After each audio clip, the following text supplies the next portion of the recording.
Welcome back everybody. Today I have a 2-for-1 special for you. I'm going to do reviews of Aqua Vitae and Aqua Vitae Forte from the house of Maison Francis Kurkdjian. I'll basically try and describe each one of them on separate hands and let you know what the main differences are between these two.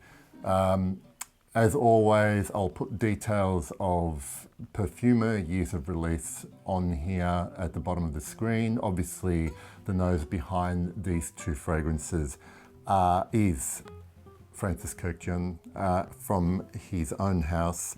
And now I've got to work out which one is the Aqua Vitae Forte and the Aqua Vitae, one's a little bit darker. Okay, I've got them. So, what I will do also, and I have been doing on other videos, is I'm going to also put a little screenshot at the bottom of the screen. Parfumo.net has a percentage breakdown of the genders that own this particular fragrance. So you'll be able to see if more men wear this or more women wear this. It's obviously a relatively small sample size, but rather than me saying this is masculine or this is feminine or this is unisex, you can see what a rough breakdown of users are, whether they're women or men. Okay, let's get started. So I have dry down of each of them already on my hand. So I'm going to start off with Aqua Vitae, the original, okay, and a couple of sprays on there. I'll just put it down. So I have to say the opening is a beautiful, fresh, pretty realistic lemon note. I pick up mainly lemon, but there is also some very delicate light floral here. Look, I want to say it's Lily of the Valley, and Lily of the Valley is not a note that I normally really enjoy, but it's along those lines. It's like it's enough to impart a quite a soft floral character, but not overly floral that it dominates the citrus in the beginning. So that's the opening of the original Aqua Vitae. Now on this hand, we've got the flanker. Presumably it's a flanker, and presumably, given the name, I expect it to be a little bit stronger.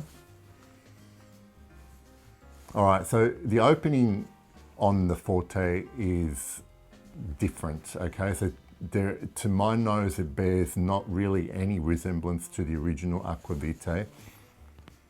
And what I noted in earlier testing with this one is that it smells, there is more of a mandarin / orange citrus than a lemon from the original.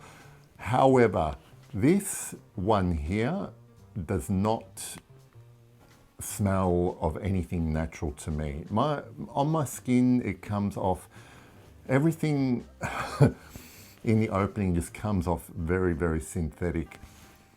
And instead of any kind of light sort of floral type note that you would get here, like this opening is kind of reminiscent on the original Aqua Vitae of something like Dior's Eau Sauvage, for instance, the original Eau de Toilette.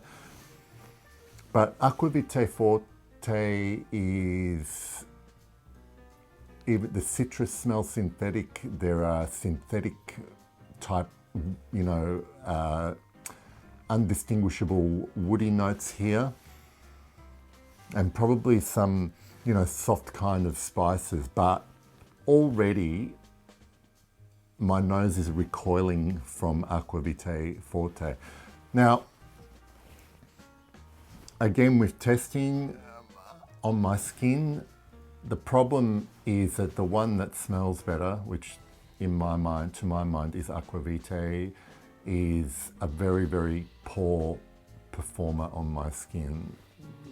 Within a couple of hours, I don't smell it anymore. Or it's just like the slightest trace. Also with this one here, there's not a hell of a lot of development. But with the Aqua Vitae Forte, it develops a little bit more.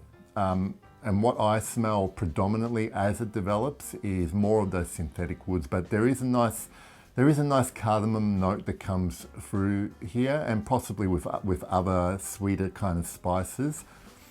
This overall is more sweet, and I can't get away from the fact that everything smells synthetic, and that's in a bad way. But it is definitely a stronger note, a stronger smell, and lasts a little bit longer. This one here I can get between 4 and 6 hours, and again they're both freshies. They're both I guess, you know, like cologne style citruses and woods. But I'll keep this short. Not much else happens with these two fragrances on my skin. And if I had to pick the better smell, I'd go easily for the original Aqua Vitae. But in terms of performance, Aqua Vitae Forte, as you would expect, has this one covered. But I do not like the smell. I kind of like the smell, but here's basically my summary of the review of these two fragrances is that I would tell anyone who's considering these fragrances, obviously always try and test if you can. I've got the more affordable travel sprays here, but if you can get samples from MFK, they're very, you know, you can usually buy all of these samples. Try them out yourself. I've worn these in summer, now it's winter. They kind of, I mean, they're obviously suited to warmer weather, but even then they didn't impress me at all. But if you're asking me for my opinion, I would be telling you to save your money, because there are a lot better, in my mind, eau de cologne citrus type fragrances that are much, much cheaper than MFK, and frankly, a lot more natural smelling. That's my thoughts on these two fragrances. Thank you for watching once again, and I'll see you all soon. Bye.